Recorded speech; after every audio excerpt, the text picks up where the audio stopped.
tuklasin ang mga plataporma ng mga kandidato dahil mahalaga ang bawat boto. Ating kilalanin ang host ng plataporma, Sonia P. Soto, KBP Golden Dove Best Public Affairs Host for TV. Masigasig na tagapagtaguyod ng karapatan ng kababaihan. Hindi lang siya nagtatanong, hinahamon niya ang mga pinuno na magpaliwanag, managot at magpakita ng tunay na plataporma para sa bayan. Sa plataporma, walang paligoy-ligoy, totoong issue, diretsyong tanong at matinong sagot. Dahil ang bawat desisyon ay may epekto sa ating kinabukasan. Samahan si Sonia P. Soto at alamin kung sino ang may konkretong plano at sino ang puro pangako lang. Sa darating na halalan, hindi na sapat ang magandang pangalan o malakas na koneksyon ng isang party list na nagsasabing para sila sa mga pensyonado. Ang mga pensyonado mula sa gitnang Luzon hanggang sa buong bansa ay nais ng malinaw na sagot. Ano ba talaga ang mga nagawa, ginagawa at balak pang gawin ng party list na ito para sa kanilang sektor?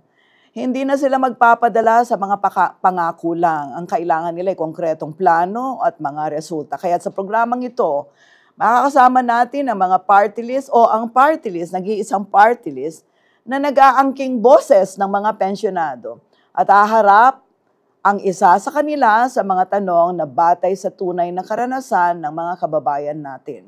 Sa harap ng kamera, ipapakita ng SSS GSIS Pensionado Party List na ito kung ano ang kaya niyang ialay para sa sektor ng mga pensyonado.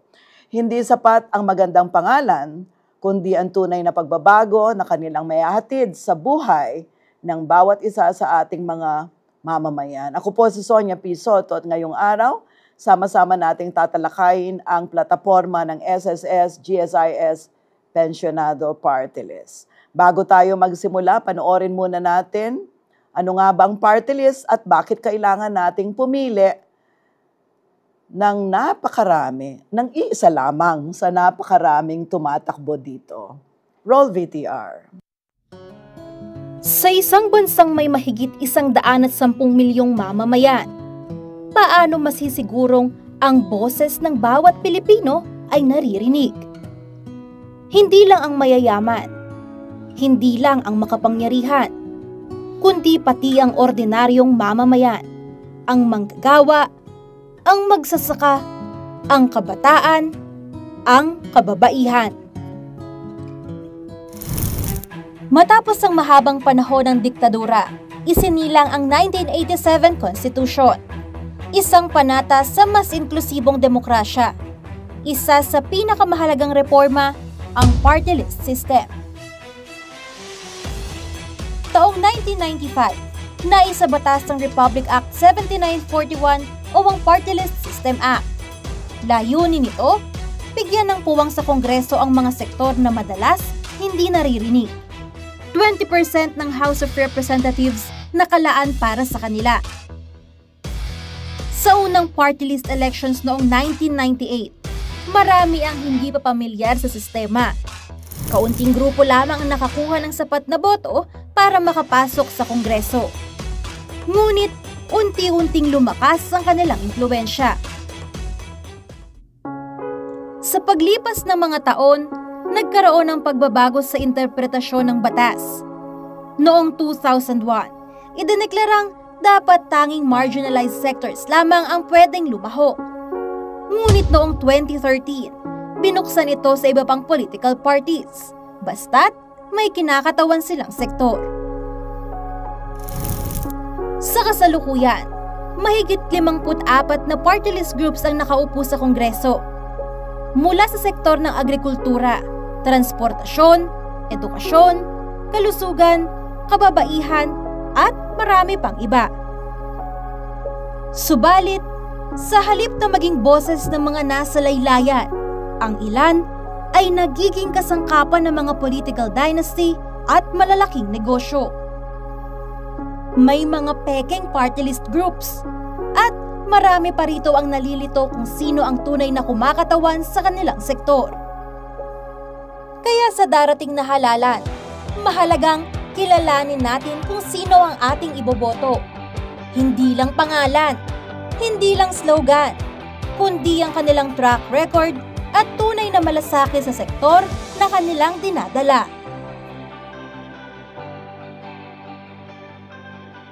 Makakasama natin si Ms. Lani Puri, ang representante ng SSS GSIS Pensionado Party List.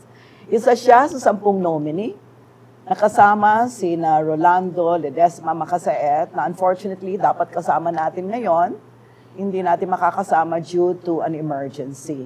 Sana po ay nasa mabuting kalagayan kayo, Mr. Macasaet, at wala naman pong gasinong malaking problema na sa inyong pinuntahan na emergency.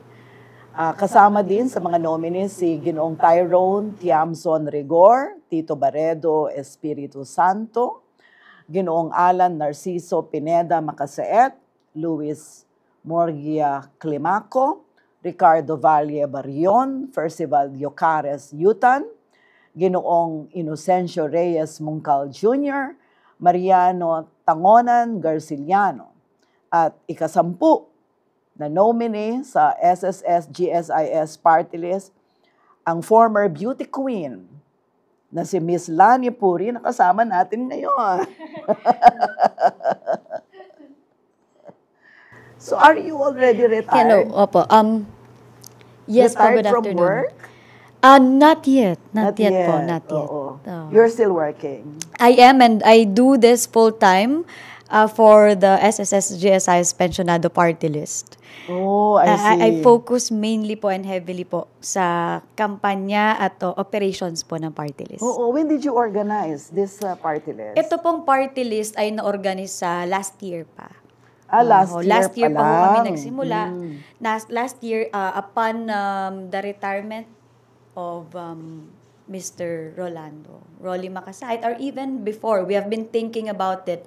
And the good thing is, umuo po siya sa aming imbitasyon na sana siya ang mag-represent o maging unang nominado ng party list. Pero ang conception po nito ay matagal na noon pa dahil nakikita na ho natin yung pangangailangan talaga na sana magkaroon ng representasyon ang mga pensioner, mga pensionado sa Kongreso at syempre sino ba naman ang iimbitahan natin na maging representation and first nominee ng party list na ito kundi ang dating naging presidente ng GSIS at ng SSS. At nung umuo po sa aming imbitasyon, si Mr. Rolando Rolly Makasait, doon na talaga naging full ang kalooban namin at ang operations para talagang ituloy ang party list. So si Sir Rolando Makasait, dati siyang Pangulo. Opo, first in history, nagkaroon po ng iisang tao na naupo na siyang presidente ng GSIS noong panahon po ni President Duterte at naupo rin siyang presidente after niya sa GSIS. Kinuha rin siya ng ating Pangulong Marcos para maging presidente naman ng SSS. So siya lamang po ito. So, but since when did he retire? Last year? Last na? year. He I retired see. from SSS last year. So kabisado niya yung ano Oo, yung ang know about at kahit ano pa tungkol sa GSIS at SSS, kaya po talaga kung credibility ng representation po para sa party list na SSS GSIS Pensionado Party List, wala tayong ibang maiisip. First in mind, Mr. Rolando Rolly Makasait lamang po yun. Pero bakit kailangan ng mga pensionado na tulad ko? Ay, pensionado na ho kayo. Well, hindi ko pa nga natatanggap ilang months. Ilang months Kailangan delayed i-follow up na po pala ilang ito. months delayed na. Oo, November, December, January, February, March. Oo, sabi ko, bakit napakatagal naman, di ba? Hindi ko ba naman matitikman yung aking kauna-unahang pensyon na napakaliit. Oo. So pag-usapan natin yung Later on, napakaliit yes, na pensyon ng SSS kumpara naman sa GSIS at kung bakit hindi ito nakakasapat no, para sa ating mga pensyonado. Ma'am Lani, sa puntong ito, gusto ko kayong tanungin kung ano ba, bakit kailangan natin ng boses ng pensyonado sa Kongreso? Una po sa lahat ako on a daily basis, I get to encounter or interact with napakarami na hong mga tulad natin, tulad po ninyo na pensionado na even my parents are already pensioners. At napakarami pong tao na nasa publiko, nasa kalsada, nasa labas na lagi po silang nag-iisip kung ano ba paano nila maipagpapatuloy ang kanilang kabuhayan just because tapos na silang magtrabaho dahil sa edad nila hindi nakakayanin. And of course, mandatory retired na talaga or yung retirement age na At ang SSS GSI's Pensionado Party List, naisipan po natin na nasayang ang kapakanan ng mga taong ito na dumudulog sana sa napakarami pong government agencies. Kaya marami pong mga, hindi ko masasabing tawag sa kanila, nasa edad na. At talagang, wala nang kakayahan talaga magtrabaho at maghanap pa ng kabuhayan. Kasi nga, retired na sila. Napakarami pong mga tao nito, no? Talagang, even my parents are already on that age. And now, the party list aims, and I've heard their voices, na sana meron pong batas na nagiging protection din para sa kanila. Kasi po, tulad po ninyo, nasabi nyo, napakaliit po ng ating pension na natatanggap, di ba? At ito pong mga tao, hindi pa natanggap, pasensya na hindi nyo pa pala natatanggap. Oo, Maliit sa dami ng requirements, hinaba-haba ng proseso. Ng proseso, Oo. yes. Pagkatapos napakaliit, pagkatapos hindi mo pa makuha on time. Diba? Yes, at yan ho ang nais nating solusyonan. Kaya kami ho ngayon ay dumudulog sa puso ng bawat botante. At sa ating mga viewers ngayon, no, ito po yung mga bagay na gusto nating solusyonan at isabatas ho yung mga solusyon dito. Kasi mas malaki ang boses pag nakaupo at talagang ikaw ay makakapagsabatas ng mga polisiya para mapabilis sa mga proseso tulad po nung nabanggit ninyo. Ikalawa ho, marami po tayong mga nakakalimutang mga batas na maipasa tulad ng dagdag pension kasi nga to your point kanina ho, maliit yung naging computation ng pension. So kung nasa batas ho ito, kung meron pong mga tao na mas nakakaalam kung paano maisabatas yung mga polisiya na yan, mas magkakaroon po ng solusyon. Ngayon ho kasi maraming nasa Kongreso, hindi ko pa sabihin no, na talagang lumalaban na sila para sa karapatan ng mga pensioners. Pero dahil limitado ho ang kaalaman nila at experience nila tulad ng mga ganito, no, hindi nila naririnig kung ano nga ba ang sinasabi ng mga pensioners on the ground. Yung mga tao talagang nasa kalsada, ang mga mamamayan ho natin na talagang tumatanggap ng maliit, ng kaunting pension na pinaghirapan, marami pong mga mambabatas ang hindi nakakaalam ng mga bagay na ito.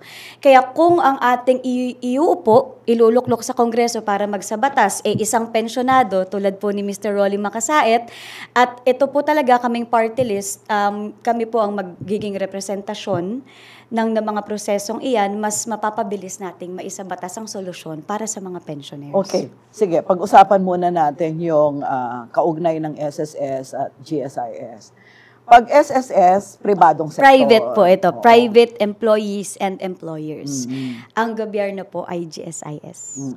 Kapag GSIS naman, public sector. Yes, opo, public. Pero ito ay bahagi ng sistema na pinapamahalaan ng gobyerno ng Pilipinas. Yes, opo. Whether it is private or public. Yeah, the sector that they're catering, yes. At ito ay bahagi ng supposedly ng pagbibigay pahalaga doon sa mga katulad ko halimbawa Opo. na kung ilang taong binubuno ang Sa pagtatrabaho. paghahanap buhay. At pagkatapos, pag dumating dun sa mandatory age ng retirement, Yes. ng halimbawa, ng 65, what is the mandatory retirement age for private and public? Is it the same? I think 60 ho ang sa private 65 and also na ako public, eh. but 65 kayo. But I think 65. optional yung 65 sa mga gusto pang magtuloy, especially in the Yes, government. I'm still working. Yes, Oo, yes. oo. If kaya pa. Yes. So sa gobyerno naman, mandatory, 60 also. 60 also, pero pwede pang magtrabaho. Yes, Pero to continue on, but hindi na bilang regular na empleyado. Yes. Pero based from what we know at the moment, if you would like to continue pa rin po na into 65 from 60, you have to attain a specific, a permit also. And kailangan meron itong waiver na gusto pa nating mag-continue until 65. So malinaw yon sa mga nakakausap ninyo. Oo. Malinaw yon. At marami ho tayong mga pensionado o mga nakakausap sa ngayon na talagang hanggat kaya pa nila, talagang sinasagad talaga nila ang pagtatrabaho hanggang 65 years Oo, old. in fact, ngayon maraming LGUs nga ang may programa na Yes.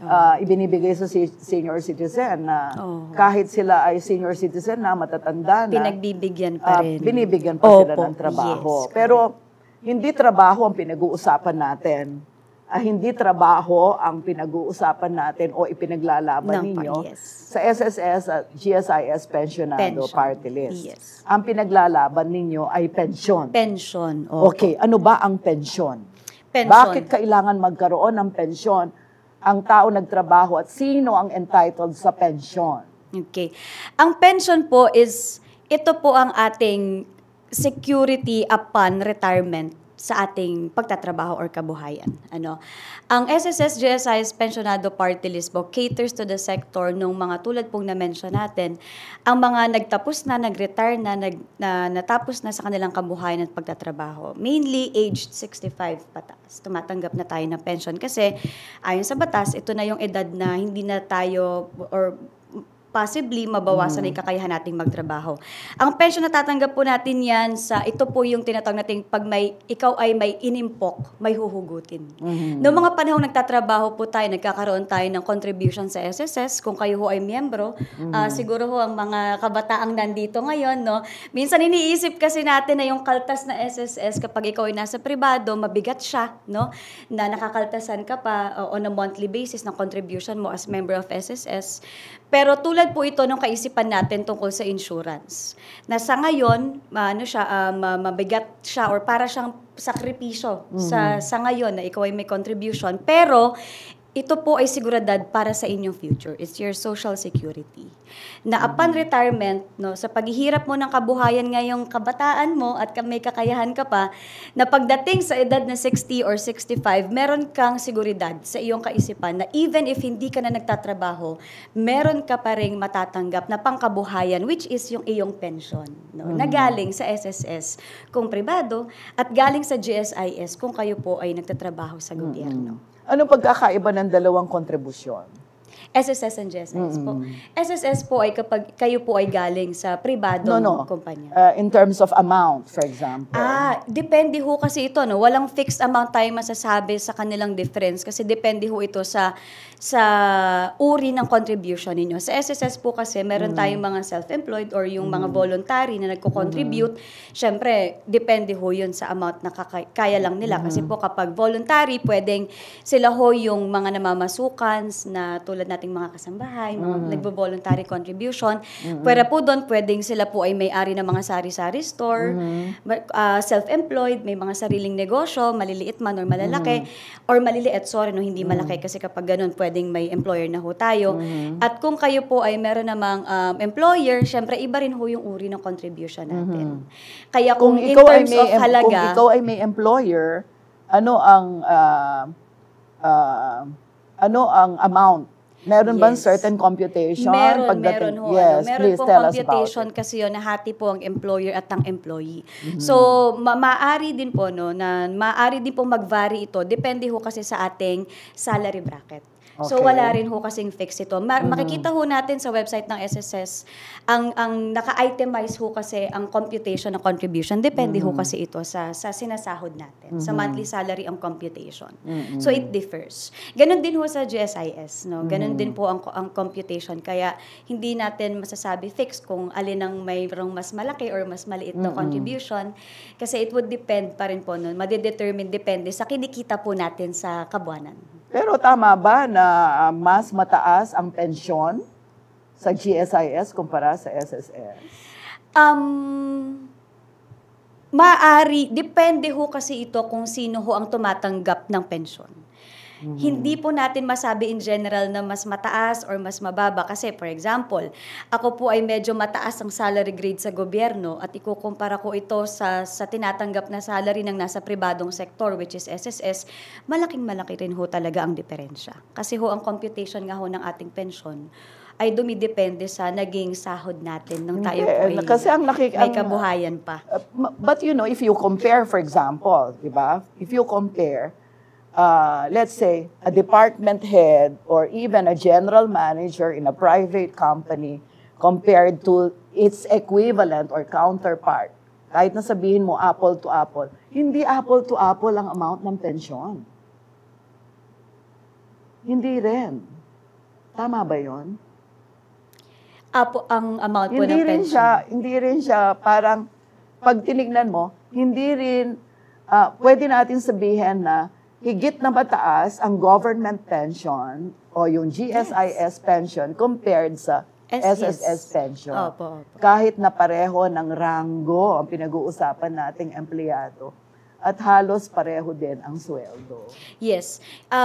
Ilagay din po natin siya sa comparison na of course GSIS ay government ang, 'di ba, mainly nagpapatakbo, and SSS is umaasa po ito sa amount ng contribution at number of members na meron ito. So, ang budget ng SSS ay umiikot po doon. So, talagang meron pong diferensya na siguro hindi naman sa kalakihan, pero meron pong diferensya kasi private at privado po ang SSS. Nakadepende ho ito kasi sa number of members na meron ito. Siyempre, doon din iikot ang kanyang kita. So, meron po talagang diferensya. And thank you very much for raising that kasi ito po yung mga bagay na hindi naiintindihan sa ground. Pag tayo po ay nagkakaroon na kausap ng mga pensyonado at yung mga mamamayan na nakakasalamuhan natin on a daily basis. Ito po yung mga bagay na hindi po nila gaanong naintindihan kung bakit, no? Kaya maganda na pag-uusapan. Ilang taon ka dapat nagtrabaho sa pribadong sektor para maging entitled ka sa pensyon? Sa SSS po, kailangan tayo po ay nakapagtrabaho ng kahit 10 years lamang. 10 years na, kahit nga hindi trabaho, basta nakapag-contribute ka ng 10 taon. Honestly, ako po, nagsimula na ako magtrabaho when I was really, really, really young. So at this point, sa totoo lang, pwede ko nang tawagin ang sarili kong pensionado kahit hindi pa ako retired kasi naka 10 years na hulog na ako.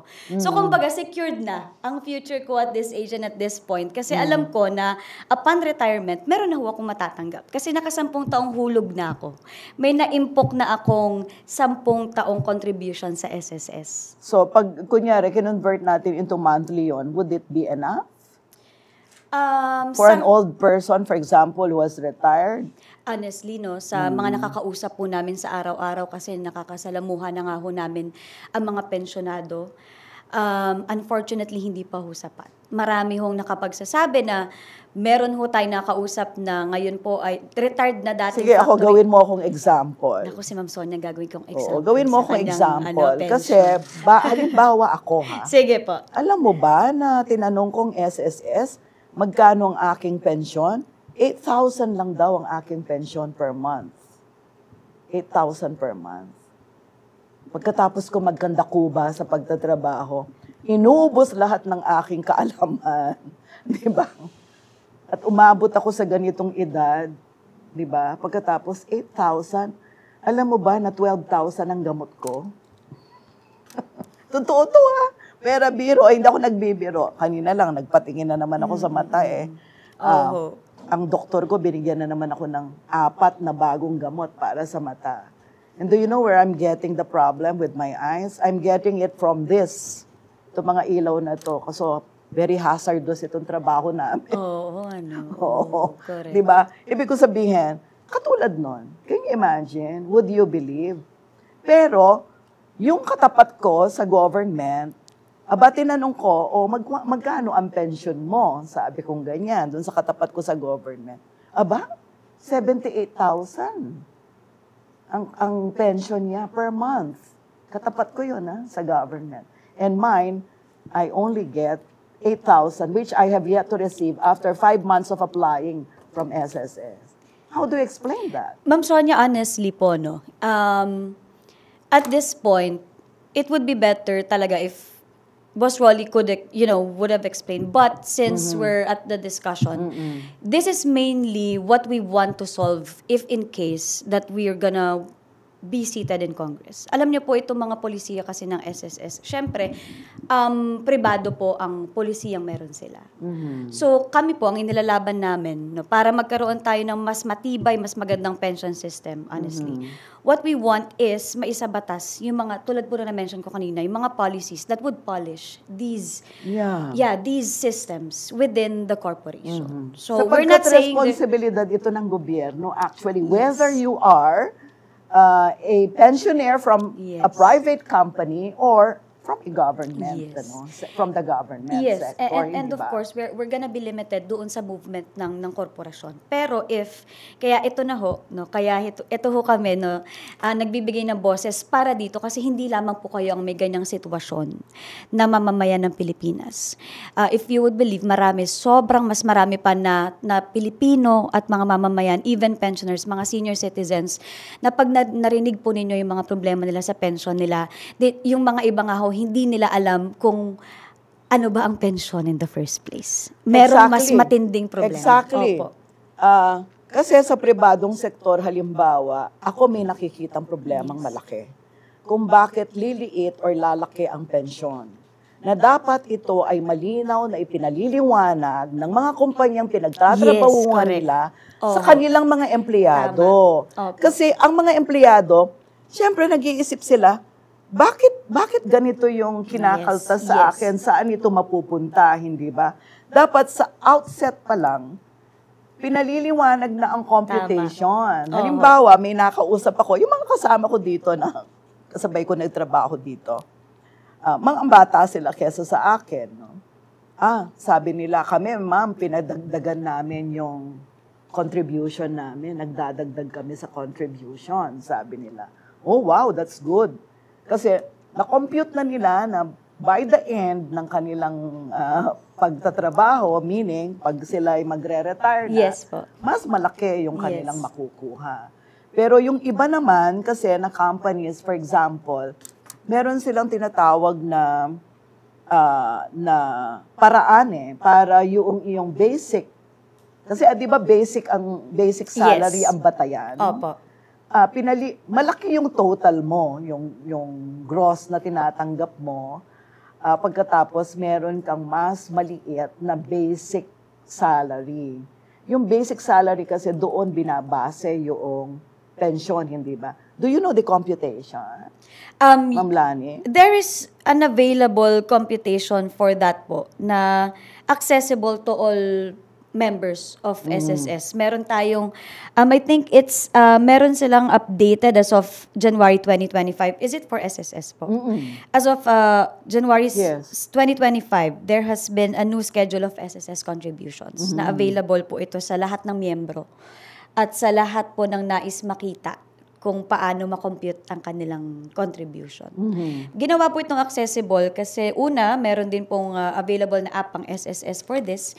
Secondly, accessible po ng SSS website para sa inyong mga katanungan tungkol dito. But yes, we have that computation po, Ma'am Sonia. It would, there would be a difference depende po sa range of compensation. Nagsisimula po ang computation ng contribution natin kung kayo po ay sumasahod ng 5,250 pataas. So mula dun po, pwede pong mag-contribute tayo. Meron pong regular computation na doon na pwedeng paghatian na po yan ng employer and ng employee. And then, pero unfortunately, marami nga hong mga empleyado ang hindi nakakaalam nito dahil ako sa inyo eh. Tama ho kayo. Yung mga employer na nanawagan din kami, sana ma-explica. Sana magkaroon kahit simpleng explanation po nito kasi accessible naman ang lahat ng impormasyon sa SSS. Kaya sana sumali na ho kayo sa amin, Ma'am Sonia. Oo. Para ipaglaban ang karapatan ng mga pensyonado. Baka nga saasama na ako sa inyo. Oo, kasi Hayaan nyo kapag sa susunod. kaya na po ang aming Hindi, kasi importante ito, salamat. no? Importante ito. Yes. Kanya ako, I welcome this development na Opo. nagkakaroon na tayo ng SSS, GSIS, pensionado party list. Kasi ito yung bagay na pinagwawalang bahala. Tama, opo. Ito yung bagay na hindi nauunawaan ng mga empleyado kung saan napupunta ang kanilang contribution Yes. at kung papaano sa darating na panahon magkakaroon sila ng parang impok na pwede nilang Yes, opo. gamitin. Opo. Pero, Ma'am Lani, sa totoo lang, sa taas ng inflation rate, Tama rin ho yan. Opo. ang mahal ng katulad na lang, di ba sinabi ko sa iyo, kunyari, kung meron kang pensyon na 8,000, Oh, naku. 12,000 yung gamot mo, doon pa lang sa gamot mo, hindi na kasya yung pension Yes, mo. Hindi di ba? na. Lalo na ho yung iba, Ma'am Sonia, alam niyo po, in reality, sa mga nakakausap natin ngayon, meron nga akong tumatanggap ng 2,000. Oo, Kung grabe. makita natin no mga... Meron pa yatang lower eh. I think Wala ang naman. lowest naman po ay 2,000. Lowest na yung 2,000. Sabi nga nila sa amin, minsan, pag nandun na kami sa ground, sa mga nakakasalamuhan na, mataas pa ho yung nakuha ng nagtupad sa pension namin. At Exactly. syempre kami ho ay, syempre itong mga nagawa na hong mga programa at proyekto tulad ng Tupad at AICS, mabuti yun dahil nanggaling at may mga nakaupo na ho at nag-craft ng ganitong mga programa sa Kongreso. Lagi naming sinasabi, sana hindi na sila mag-alala kasi nandito na rin ho tayo para naman magkaroon na rin ng solusyon, yung dagdag pension. Kasi yan po talagang outcry ng mga pensyonado na ho ngayon. Nun. Sana kahit man lang dagdag 1,000, malaking bagay. Ang SSS GSIS Pensionado Party List po, po, tulad po nung na-mention kanina sa introduction, hindi po kami mangangako, no? Hindi naman po natin nais na magkaroon ng false hope ang mga pensyonado. Kasi po, realistically, tulad po ng sinasabi ni Boss Rolly Makasait, ni Mr. Rolando Rolly Makasait, malaking bagay na ho talaga yung dagdag 1,000 na pension sa ating mga pensyonado. At hindi naman po sa pangako, pero isa po ito sa mga advocacies namin talaga. What about universal pension? Do you advocate that? Yung universal pension na 1,000? Yes, yung 1,000, I mean, yes. kahit na, kasi ang dami nating mga retirees na supposedly mga pensionado na sila dahil matagal sila nagtrabaho. Yes. Pero nanggaling sila sa mga informal sector o kaya yung tinatawag nating let's say, liban sa informal sector, yung mga MSMEs. Yes. Okay. Kasi maliliit na company siyan. At ang 98% ng ating ekonomiya sa Pilipinas is made up of MSMEs na kung saan wala naman silang ganyan, di ba? Hindi naman sila, yung sobrang liit na hindi sila covered. So, do you also advocate for yung tinatawag na universal pension? Parang yung universal medical insurance, parang ganyan. Opo, Ma'am Sonia. Actually, yan po yung number one that we'd like to fight for.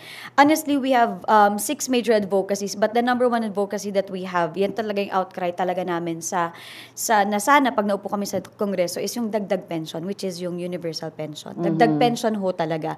So that is across the board, across yung 1,000. the board, yes. Opo. Sana magkaroon at magkaroon po tayo ng pagkakataon na ilaban po ito at i-lobby natin sa Kongreso para magkaroon po ng additional na pension ng mga pensionado na ho ngayon. Sa mga kabataan siguro hindi pa nila gaanong naiisip, sa mga working class ngayon na nasa edad na tulad namin, na mga nagtatrabaho pa, hindi pa natin gaanong maintindihan na bakit ba pinaglalaban? Kasi ngayon po ang dami ng mga post sa Facebook, marami na rin tayong mga nakikita at nababasa na pinupost na dagdag pension, sana may 1K, sana ibigay na, no? So kami ho sa SSS-GSIS Pensionado Party List, number one po talagang advocacy namin is yung dagdag, tulad po nung na-mention nyo, universal pension. Kasi karamihan po sa ating mga kababayan ngayon, wala na talagang ibang inaasahan kundi pension nila. Ay, totoo Kaya yan. yung 1,000, kahit na sabi natin due to inflation, medyo baka ang mabili lang ng 1,000 ay iilan lang po na isang kilong tinapa, pirasong, tapos tas bagoong, bigas, 2 siguro, delata. Yun na lamang ang kaya. Yun At na that lamang. is for 1 month. Yes. Hindi naman yun daily, yun, per month yun, hindi ba? Well, Sana, hopefully, meron. Sana maisabatas. Yan po yung number one advocacy yun po yung ng dapat party na list. asahan namin sa inyo. Yes. So, babantayan namin Yes pala kayo. po. Oo. Na mas gusto ho natin yan na mabantayan para talagang maisabatas at maisagawa ho ng party list na ito once kami ho ay maupo.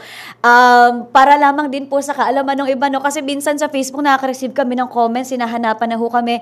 Ma'am Sonia, minsan lumalabas na ako sa mga, syempre dahil tayo po ay kasama na ang mga tao para, kami po kasi sa aming pangangampanya, hindi lamang kami nangangampanya para kami po ay iboto. Nangangampanya rin kami to educate our voters na may mga party list.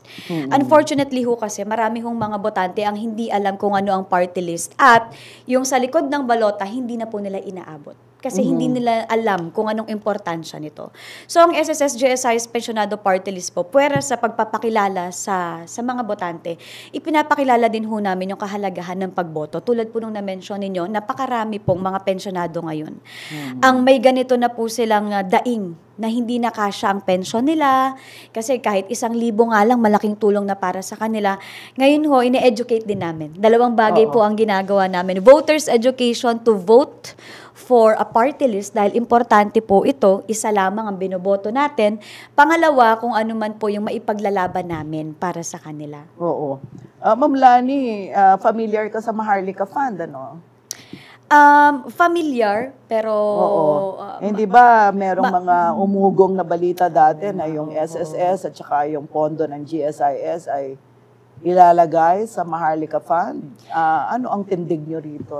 Ano ang inyong posisyon bilang party list dito sa Maharlika Fund? Kasi katulad niyan, ang laki ng eskandalo sa PhilHealth. Actually. Hindi ba?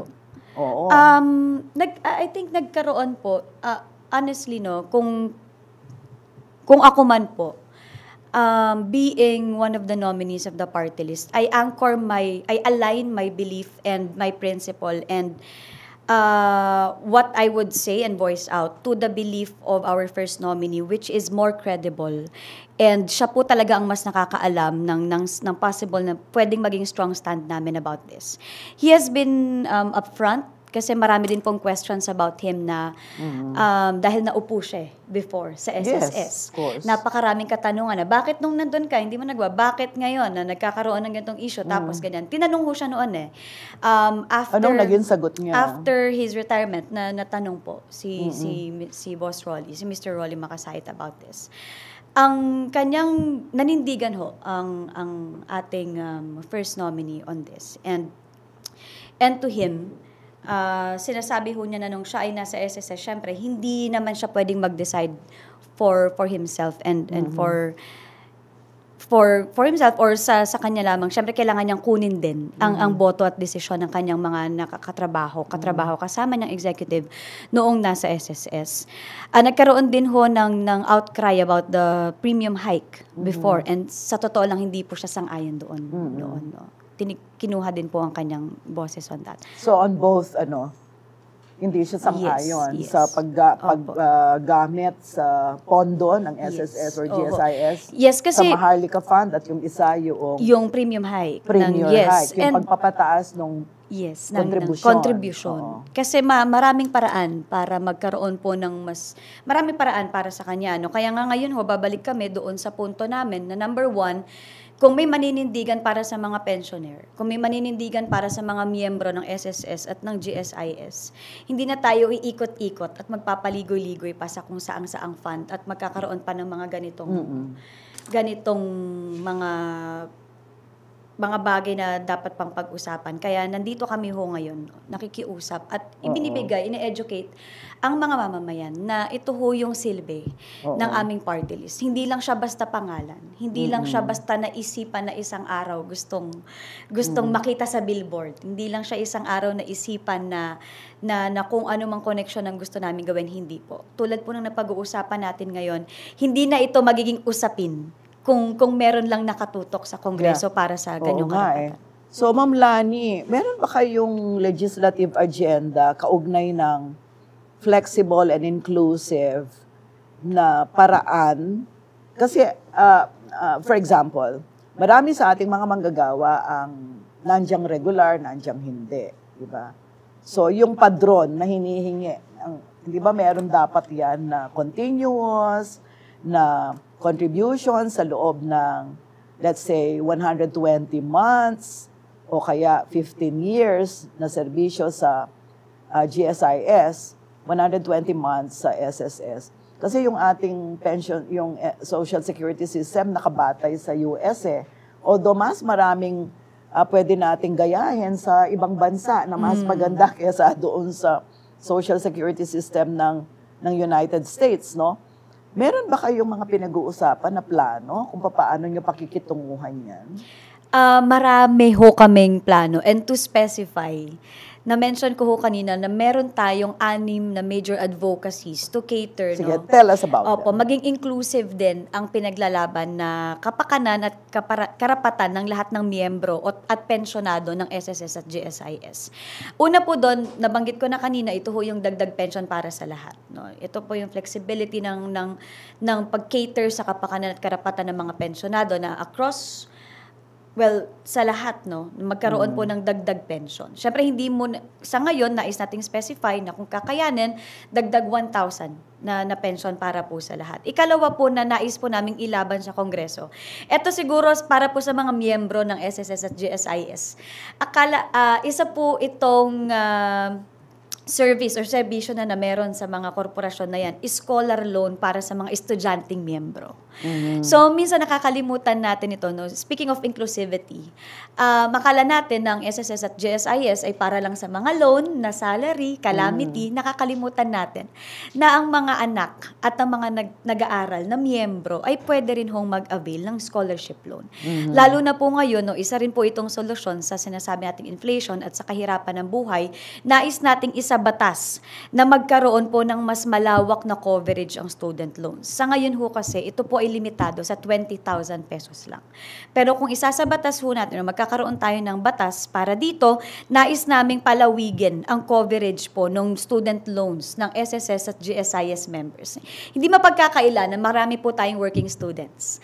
At syempre, kung ikaw ay working student, nagtatrabaho ka, malamang sa malamang, miyembro ka rin ng SSS. Lalo po yung ating mga part-time na mga estudyante, tapos part-time din sila na mga nagtatrabaho. So, meron ho kayong loan na pwedeng i-avail, no? Speaking of inclusivity, hindi lang talaga ito laban ng mga pensyonado, laban din ho ito ng mga miyembro ng SSS at GSIS. Hindi po lahat nakakaalam nito, kaya ngayon po, salamat po sa platapormang ibinigay sa amin na meron hong ganitong serbisyo. At kung kami ho ay mabigyan ng boses sa Kongreso, isasabatas po natin yung mas malawak na coverage at mas maliit na interest. Lalo na ho kung working student at para po ito sa mga estudyante, malamang sa malamang ay mas maliit ang kakayahan nilang magbayad ng loan, or hindi ko naman sa minamaliit yung kakayahan. Pero syempre, realistically speaking, kung part-time ka nagtatrabaho, mas maliit ang sahod, mas maliit yung possible na pambayad mo ng loan mo. So sana, mas maliit po ang maging interest. Pag kami po ay nasa Kongreso, yan po yung ikalawang advokasya na nais namin sa batas. So nakakadalawang ano kayo, no? Programa ninyo pag kayo umupo sa Kongreso.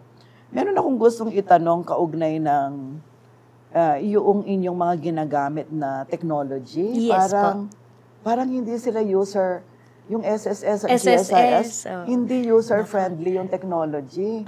Siyempre, kailangan yung akma doon sa kakayahan ng nakatatanda. Yes, tama po yan.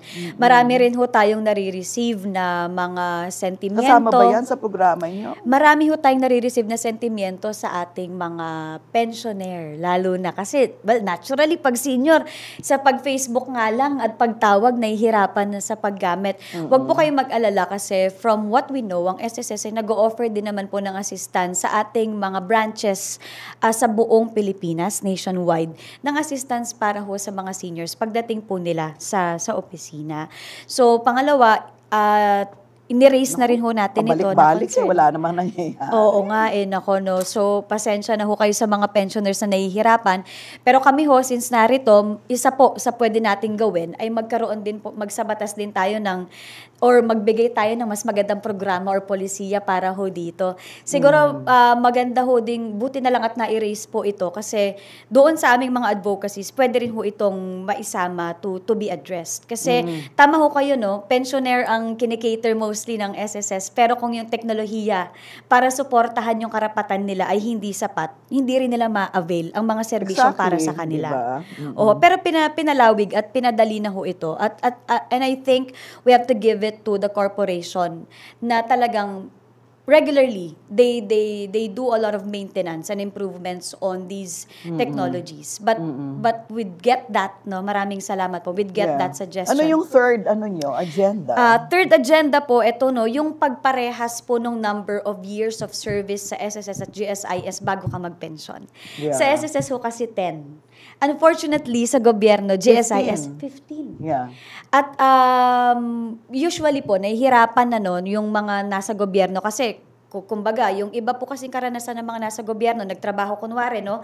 10 years sa SSS. Tapos biglang lumipat sa government. Kasi syempre, minsan naisip ng mga kabataan, greener pasture pag gobyerno, no?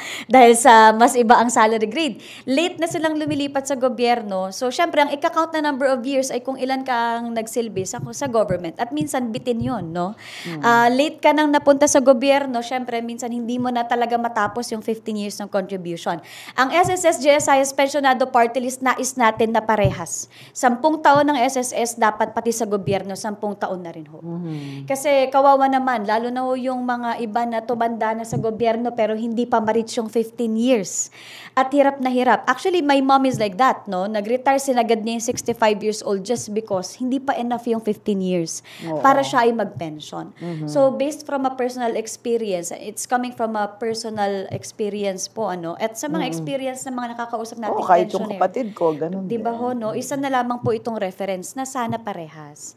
Sana pati ang GSIS ay mailaban natin na 10 years lang sana po ang serbisyo ay mag-pension na. Ma'am Lani, kumusta yung magkakaroon ba kayo ng programa sa financial literacy?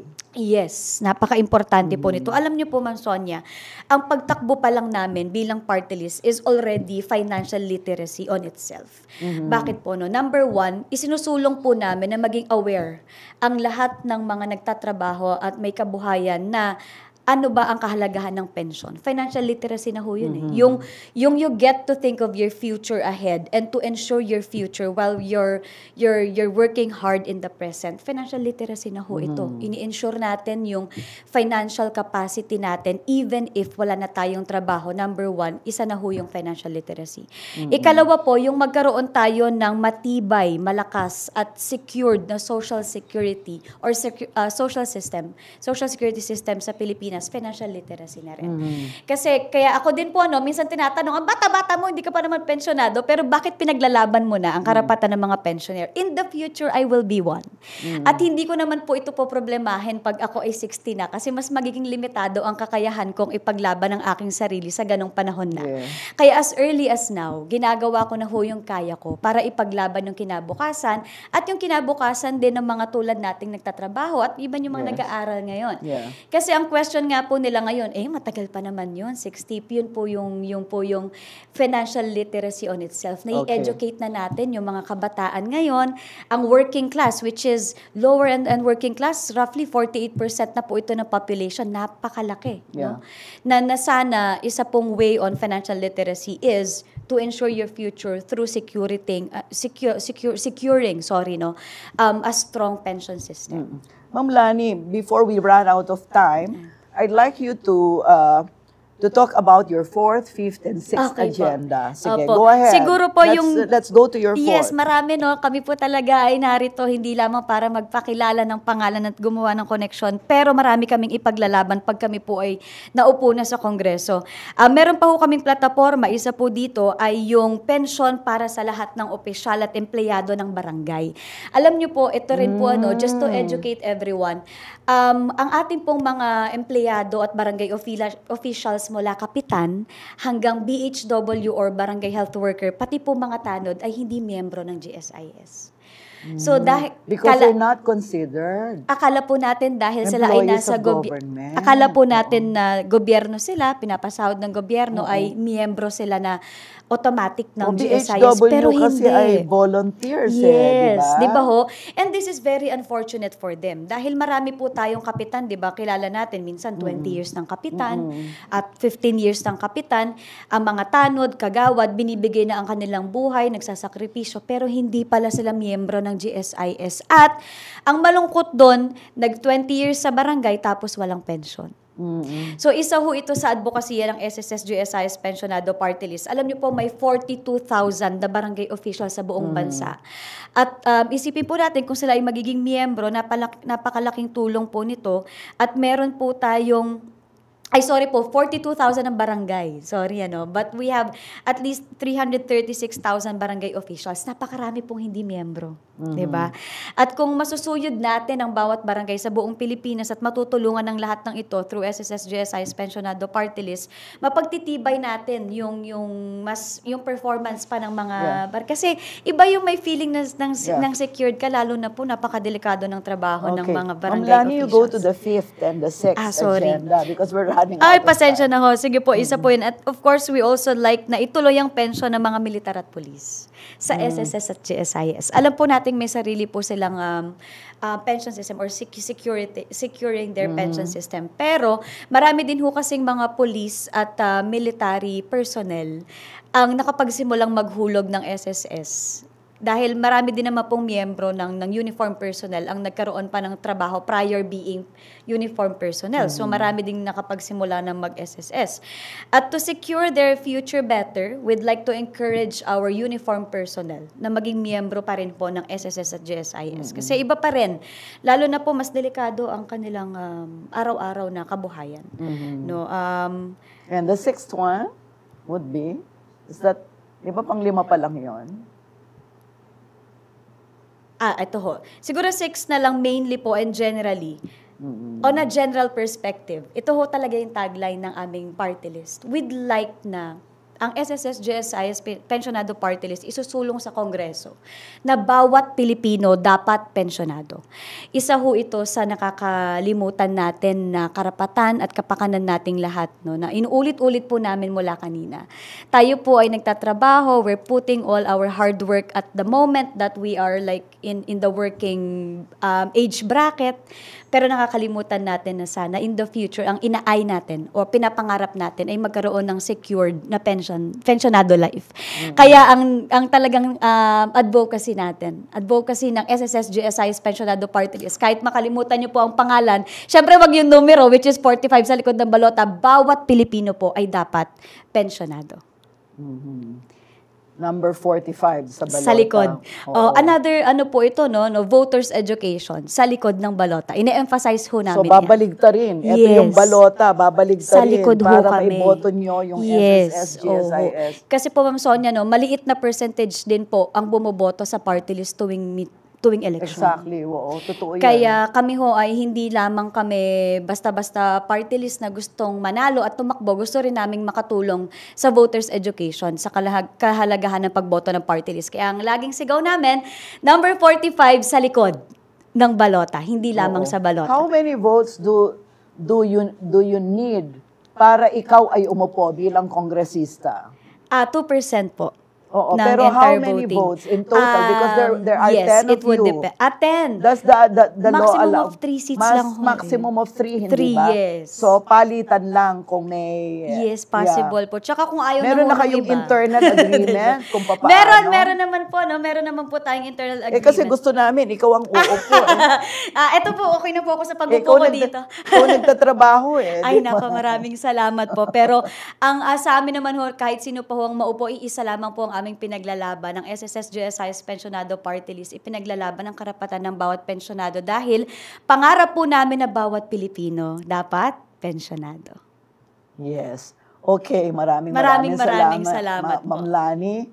Do you have any specific parting message para sa ating mga tagapanood? Sa amin pong mga tagapanood, maraming salamat po, ano, at pinaunlakan kami, pinakinggan, at sana kahit papano ay nakatulong ho kami sa inyo sa pag-educate or pag-raise ng awareness tungkol po, number 1, sa party list, ikalawa po, sa kahalagahan ng pagsisecure ng ating kinabukasan through thinking of our pension in the future. Alam niyo po, kahit na kami po ay nasa edad na hindi pa naman pensionado, kami ho ay nangangarap na bawat Pilipino, manggagawa, ang bawat manggagawa ay maisip ang kahalagahan ng seguridad ng kanilang kinabukasan. Kaya kami ho, ang SSS GSIS Pensionado Party List, number 45 sa likod ng balota, sana ay maisabatas ang mga karapatan ng mga pensionado. Bawat Pilipino po dapat pensionado. Bawat Pilipino dapat pensionado. Maraming salamat, Ma'am Lani, at good luck sa inyo. Thank you very Pagpalain much po. kayo ng poong may kapal. Abangan po ang susunod na episode ng Plataforma 2025 tuwing Miyerkules, alas 10 ng umaga at alas 3 ng hapon. Live po tayo sa CLTV 36, sa Free TV at Signal Channel 115 nationwide. Pakinggan sa RW 95.1 FM at panoorin online sa CLTV 36 website at Facebook. Live rin po sa Sunstar Pampanga Facebook page. Sa ngalan po ng ating guest na party list ngayong araw, SSS GSIS Pensionado Party List, at ng pamunuan ng CLTV 36, mga media partners at production team ng Plataforma 2025, nagpapasalamat po kami sa inyong pagtangkilik at pagtutok sa makulay na talakayang ito. Muli, ito po ang Plataforma 2025 at ako po si Sonia P. Soto na nagsasabing ang boto mo ay kinabukasan mo. Maraming salamat po.